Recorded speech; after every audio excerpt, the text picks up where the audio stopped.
as I'm done blubbering about my precious Jesus, I created Jesus. The first ever creator of Jesus was me. I'd never make anyone to die. I got so mad. I got so mad at my children, the gods, because they glamorized the death of Jesus, the death of a Savior. Death is serious and it's horrifying. It's impossible to recover. When the gods fixed Jesus, he was never the same.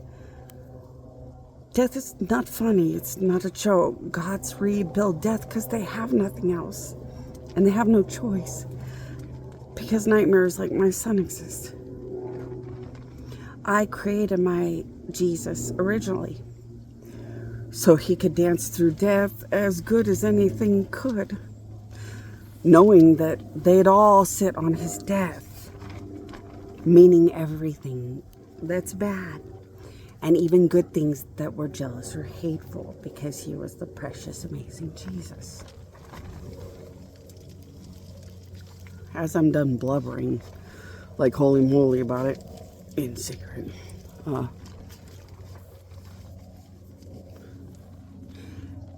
I created my son a long time ago.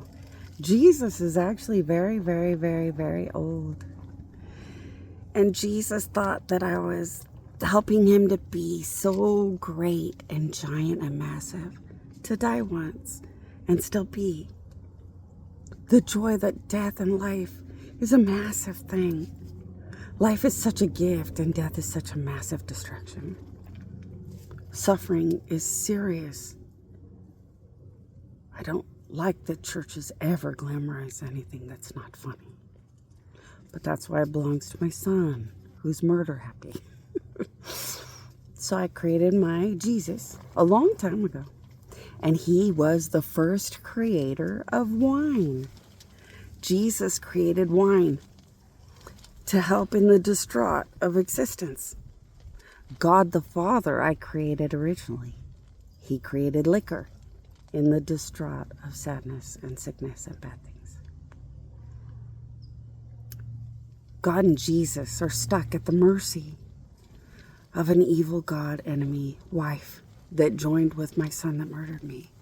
And they're stuck in a horrifying nightmare because they thought everything was silly and funny, because they were naive. Like every wife or husband that marries a murderer, they were idiots. I hope everyone goes to my queen, my queen, my queen to care. And I hope every day you remember how much they all loved you. All the time. Until Jesus would come here to die. Just so you guys could get to heaven.